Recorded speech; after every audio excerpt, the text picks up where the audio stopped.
Very quickly before this video starts, I want to let you know that some Pokemon will appear in this video that you might have not seen yet. It's nothing major, just a couple of things in the beginning, no starter evolutions, but if you want to go completely clear into the game, then you might want to avoid this video until later. But with that being said, please enjoy. Pokemon Sword and Shield. The lead up to this game has been rough to say the least, with two factions that were disagreeing on how Game Freak handled this game. Some stated that they were lazy and had to do more, and others just wanted to play some damn Pokemon. I distanced myself from this discussion, for I just wanted to play the game before judging. And spoiler alert, I think it's pretty good. You have to understand something. I haven't played a Pokemon game in a long time. I grew up with the original one and played an awful lot of the first 3 gens, with Ruby probably being my favorite. Then I got a DS and I skipped on Diamond and Pearl, but I played a little bit of Black later. And that was it.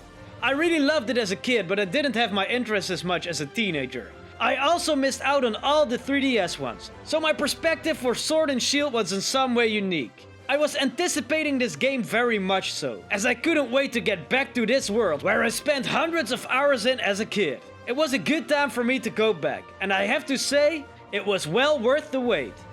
One thing that I believe that's very important why I love this game is because I didn't look at the leaks. Game Freak decided to not show us a lot of stuff before going on our adventure. And that choice was absolutely perfect. Now of course we all know that all the Pokemons and all the evolutions leaked before the game was out. So it has been a difficult time dodging these images on the internet for the last weeks. But believe me when I say it was well worth it. The feeling of not knowing what these new Pokemon are and what is going to happen once they evolve is so freaking exciting. It really made me feel like a kid again. To have that evolution screen coming up and then seeing these new beings evolve into something that you've never seen before. I actually made some very audible happy noises while playing this game just because of that. Yippee! It keeps things very fresh, so I can't judge how that is for people that have looked at the leaks. But what I can say, even if I had seen them, the designs of the new Pokemon are amazing. That has the perfect combination of what Pokemon needs to have.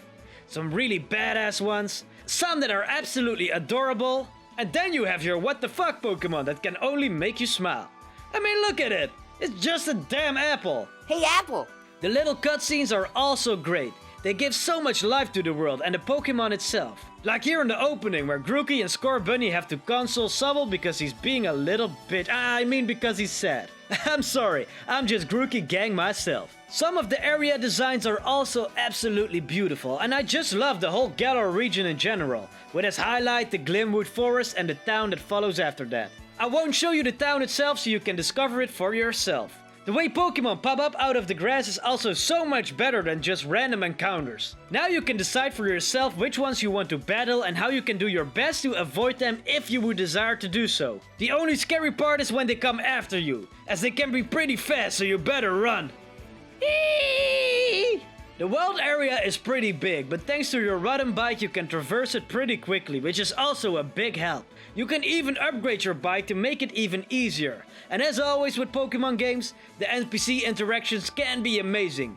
Not just the cutscenes and the dialogue with the main characters, but also the people that you can talk to on your own adventure. They often say the funniest things, and it's just that small part that makes the game even better. But I'm not going to sit here and pretend that the game is flawless. There are absolutely a couple of hiccups that are unnecessary.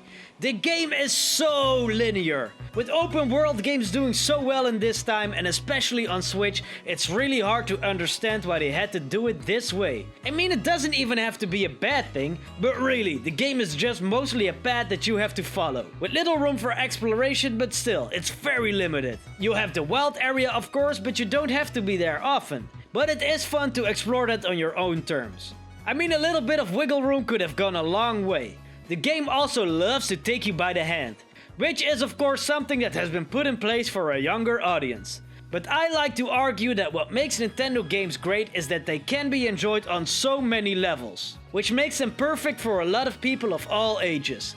Just look at Odyssey and Breath of the Wild. You can play these games as a kid and enjoy them very much as they are adventurous and open to explore. But they are also great for adults as you can go out of your way to do so much more and explore things that can make the game pretty difficult, like challenges and hidden secrets. Sword and Shield don't do that. It's just all on the same level, it seems. It can get a bit more difficult as you progress, of course, but that's nothing major. It's just so childish. Like how your rival is complimenting you every time you make a super effective move. Like, bitch, I've been playing this game since I was a baby. Of course I know grass beats water. Don't talk down on me. I just wish they took their audience a bit more serious because this is unnecessary. I think it's even an overkill for kids. These young people are often much smarter than you expect them to be, and they can learn a lot from difficulty in video games. Game Freak could have gone a step further with the franchise, but they decided not to do so, which is a shame. But even though I complain, there is just one thing that I can't shake. I want to play it. All the time. The game has me totally hooked. I want to play it when I wake up, and I want to go on one more adventure before I go to sleep. And to me, that's the sign of a good game. A bit too easy for my taste, but hey, to gotta catch them all, you still need to invest a good chunk of time, so that's what I'm going to do. So for the people out there like me who haven't played Pokemon in a while, or have never played Pokemon in general, I think this could be the game for you. It really brings you back to an older time, and maybe that's also what makes this game so addictive. Amazing designs, a beautiful world, fun NPCs, and just a relaxing experience that you indulge yourself in after a hard day of work or school. I will not be done with Pokemon Sword in a long time, and I'm happy with that. But what do you think? Have you been playing the games and enjoying them? Are you still planning on buying them? Or do you maybe even want to skip these entries? Let me know in the comments, as I'm really curious what your opinions are. And guys, if you love Pokemon and Nintendo in general, please drop a like on this video and subscribe to XPref, because I have a whole lot more awesome content to explore, and there is also so much more Pokemon on the way. Thank you very much for watching, and good luck with catching them all.